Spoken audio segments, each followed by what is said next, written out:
Welcome, dear seeker. Today, we begin a quiet and thoughtful journey into the life of Siddhartha Gautama, the human being who would later be known to the world as the Buddha. This is not a story of miracles alone, nor is it merely a historical account. It is a story of inquiry, of restlessness, of courage, and of deep sincerity. Most importantly, it is a story that unfolds before enlightenment, when answers were not yet known and certainty had not yet arisen. In these moments before awakening, Siddhartha was not yet the enlightened one. He was a son, a husband, a prince, and above all, a questioning mind confronting the unavoidable realities of human existence. The ancient texts do not present him as distant or divine from the beginning. Instead, they show us a man who looked honestly at life, at pleasure, suffering, aging, and death, and refused to turn away. As we walk through this narrative, we will gently draw from the oldest available sources. The Pāli Canon, early Sanskrit biographies such as the Buddhacarita and Lalitavistara, and respected modern interpretations that help bridge ancient wisdom with contemporary understanding. These texts were preserved not merely to tell us what happened, but to help us reflect on why it matters. You are not asked to believe blindly, nor to abandon your own path. You are simply invited to listen, to observe how a life of comfort encountered discomfort, how certainty dissolved into doubt, and how disciplined searching replaced inherited answers. If you have ever felt an inner unease that comfort could not quiet, or questions that success could not satisfy, then the story may feel unexpectedly familiar. Please listen slowly. Let the story unfold without rushing toward conclusions. Like Siddhartha himself, we begin not with enlightenment, but with a sincere question: birth, lineage, and early omens. Let us begin at the very threshold of this life, not yet with answers, but with beginnings. Siddhartha Gautama was born into the Kya clan, in the region traditionally identified as Lumbini, to Queen Maya and King Suddhodana. The early biographies describe his birth with reverence and symbolic beauty. These texts speak of unusual signs and auspicious moments, not merely to impress the listener, but to signal that this life would carry great consequence, one shaped by choice rather than chance. According to tradition, wise seers were invited to examine the child. Their prediction was striking in its duality. The boy would grow to become either a universal monarch, ruling through power and authority, or a great spiritual teacher, guiding through wisdom and compassion. This tension between worldly power and spiritual liberation forms the quiet backdrop of Siddhartha's early years. It is important, dear seeker, to approach these accounts with gentle discernment. Ancient Buddhist texts such as the Lalitavistara and Buddhacarita were composed in cultures where symbolism carried as much truth as historical detail. The miraculous elements are not demands for belief, rather, they are invitations to contemplate potential, the latent greatness that exists before a path is chosen. What matters most is this: Siddhartha was born into favorable conditions, stability, protection, and privilege. He did not begin his journey from despair or deprivation. His later search would arise not from hunger or fear, but from insight and conscience. This makes his story especially relevant to those who live in comfort yet feel a quiet unease. As you reflect on this beginning, consider this gently. A meaningful spiritual journey does not always start with suffering. Sometimes, it begins with abundance, and the question of whether abundance alone is enough. Palace life and the world of comfort. Before the path of renunciation ever appeared, Siddhartha Gautama lived fully within the world, and within it, he was given the very best it could offer. Born into royalty, Siddhartha Gautama was raised in an environment carefully designed to nurture strength, refinement, and pleasure. The palace was not merely a residence. It was a protected universe. According to the traditional accounts, His father wished to ensure that his son would grow into a powerful and contented ruler, untouched by the harsher truths of life. Music, gardens, festivals, fine clothing, physical training, and intellectual education filled Siddharth's days. The ancient biographies emphasize this comfort for a reason. They show us that Siddhartha did not reject the world out of ignorance or deprivation. He knew joy, beauty, companionship, and honor. He was educated in leadership, skilled in martial arts, and surrounded by admiration. By all conventional measures, his life was successful and complete. And yet, dear seeker, the texts quietly suggest something more subtle. Amid pleasure and privilege, an inner sensitivity was forming. Even while enjoying the richness of palace life, Siddhartha was observant. He was thoughtful. He noticed how pleasures faded, how satisfaction was temporary, how delight depended on conditions that could not be controlled. This was not despair, it was awareness. This stage of his life is deeply important for us. It tells us that spiritual questioning does not arise only from suffering or loss. Sometimes it arises from clarity, from seeing that comfort, no matter how refined, cannot fully answer the deeper questions of existence. If you live a life of relative ease and still feel a quiet restlessness, know that you are not ungrateful, you are attentive. Siddhartha's palace years remind us that awakening often begins not with rejection of life, but with honest observation of it. The four sights, awakening to suffering.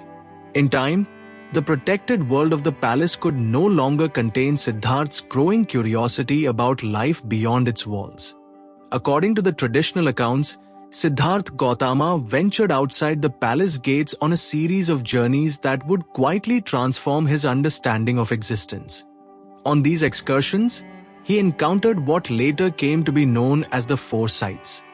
A person afflicted by illness, another weakened by old age, a lifeless body carried to cremation, and finally, a wandering ascetic whose calm presence stood in contrast to the suffering he had witnessed.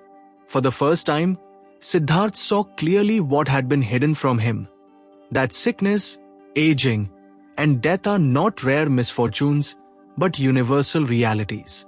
These sights were not shocking merely because they were unpleasant, they were unsettling because they were unavoidable. No wealth, power, or careful planning could permanently protect anyone from them. The final sight, the ascetic, offered something different. Here was a person who had willingly stepped away from comfort, not out of despair, but out of purpose. The ascetic's composed demeanor suggested that freedom from suffering might not be found through possession or pleasure, but through understanding and discipline. This possibility stirred something deep within Siddhartha. Dear seeker, the texts present this moment not as sudden despair, but as awakening clarity. Siddhartha did not immediately abandon his life. Instead, these encounters planted questions that could not be dismissed. Is there a way to live that does not collapse under sickness, age, and death? Is there a path beyond fear and loss? Many of us encounter our own versions of the four sights through illness, grief, or quiet reflection. When that happens, discomfort may arise. But as Siddhartha's story teaches us, discomfort can also become the doorway to wisdom if we have the courage to look directly and honestly. The Great Renunciation, leaving the palace. The questions awakened by the four sights did not fade with time. They followed Siddhartha into moments of silence, into celebration, and even into the intimacy of family life. Gradually, it became clear to him that the answers he sought could not be found within the walls of the palace. According to the traditional accounts, Siddhartha Gautama made a decision that would forever alter the course of his life. In what later texts call the Great Renunciation, he chose to leave behind his royal status, material comfort, and social obligations in order to pursue liberation from suffering, not only for himself, but potentially for all beings. This departure is often described as taking place at night. Siddhartha quietly left the palace, removed his royal ornaments, and exchanged his fine garments for the simple robes of a wanderer. These details are symbolic as well as practical. They mark a turning away from identity defined by status and toward a life defined by inquiry and discipline. Dear seeker, it is important to understand this moment with compassion. The texts do not portray Siddhartha as cold or unfeeling. On the contrary, they emphasize the difficulty of his choice.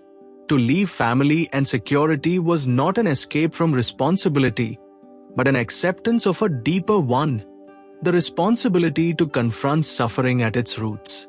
Renunciation, as shown here, does not necessarily mean rejection of love or duty. It means refusing to live unexamined.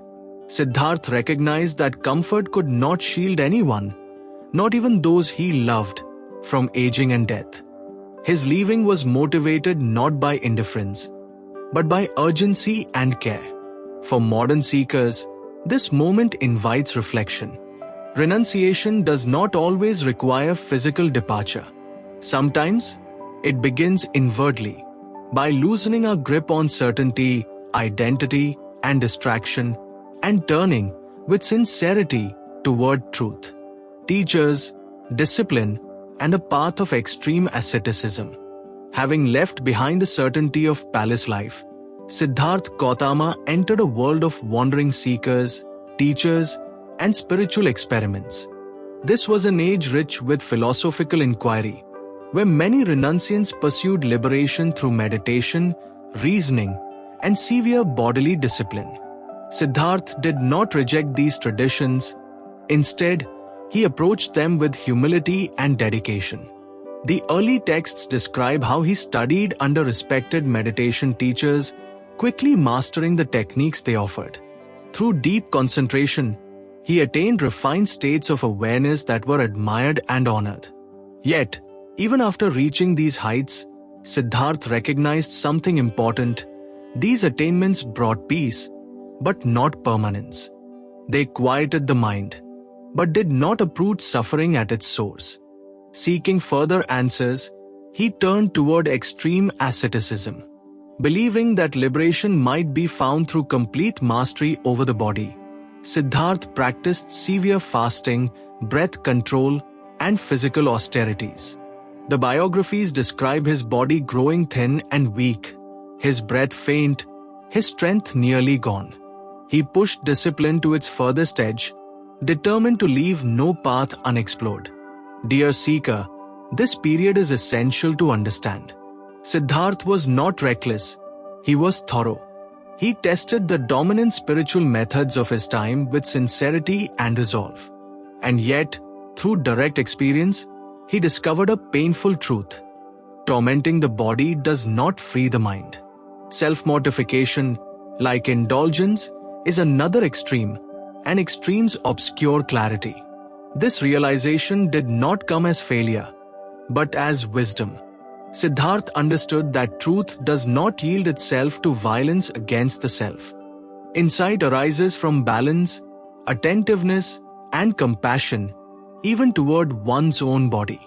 For those who walk a spiritual path today, this stage offers gentle guidance. Effort is necessary, yes, but when effort becomes cruelty, wisdom recedes. The path forward, Siddhartha would soon realize, lay between extremes. The turning point, choosing the middle way. After years of relentless effort, deprivation, and unwavering discipline, Siddhartha Gautama arrived at a quiet but decisive realization. His body was weakened, his strength nearly exhausted, and yet the freedom he sought had not appeared. In this moment of profound honesty, he understood something essential. Suffering cannot be ended by creating more suffering. It was then that Siddhartha chose to let go of extremes. According to the traditional accounts, he accepted a simple offering of nourishment from a village woman, restoring enough strength to sit upright once more. This act was not indulgence, nor was it defeat. It was clarity. He recognized that the body is not an enemy to be conquered, but a vehicle through which understanding must arise. This moment marks the birth of what would later be called the middle way, a path that avoids both the excess of pleasure and the cruelty of self-mortification. It is important to see this not as a compromise, but as a refinement born of direct experience. Siddhartha had lived luxury. He had endured extreme austerity. Only after fully knowing both could he see beyond them. Strengthened and steady, Siddhartha made a final, resolute intention. He chose a place of stillness beneath a tree, later known as the Bodhi tree, and resolved not to rise until he had seen clearly into the nature of suffering and its end. At this point, enlightenment had not yet occurred. Doubt had not vanished. What had changed was his relationship to effort. It was now guided by wisdom rather than force. Dear seeker, this turning point offers a quiet lesson. Progress on the inner path often comes not from trying harder, but from seeing more clearly. When striving softens into steadiness, insight becomes possible. Here, just before awakening, Siddhartha sits, balanced, attentive, and ready. And it is from this poised stillness that enlightenment will soon arise. We have now reached the quiet threshold of this journey. Together, we have walked through the early life of Siddhartha Gautama, not as a distant icon, but as a human being who questioned deeply, observed honestly, and searched sincerely. We have seen a life of comfort, a heart stirred by suffering, the courage to renounce certainty, the discipline to explore every available path, and finally, the wisdom to let go of extremes. It is important to pause here before rushing toward the moment of enlightenment itself. The years before awakening remind us that wisdom is not sudden or accidental. It is cultivated. It grows through patience, reflection, and the willingness to revise one's understanding. Siddhartha did not arrive at clarity by avoiding life, but by meeting it fully and learning from each stage without clinging to it. Dear seeker, this story is preserved not only to honor the past, but to illuminate the present. You may recognize parts of yourself in this journey: the satisfaction that fades, the questions that return, the effort that exhausts, and the moment when gentleness becomes necessary. These are not signs of failure. They are signs of ripening. If this story has offered you even a small moment of reflection, I invite you to carry it quietly into your own life. Let it encourage patience rather than urgency, balance rather than extremes, and sincerity rather than self-judgment. If you found this exploration meaningful, you are welcome to support the channel by liking and subscribing. In the next episode, we will gently approach the moment of awakening itself, the night of meditation, the insights that arose, and the teachings that followed. Until then, walk your path with care. May your inquiry be honest, your effort balanced, and your heart at ease.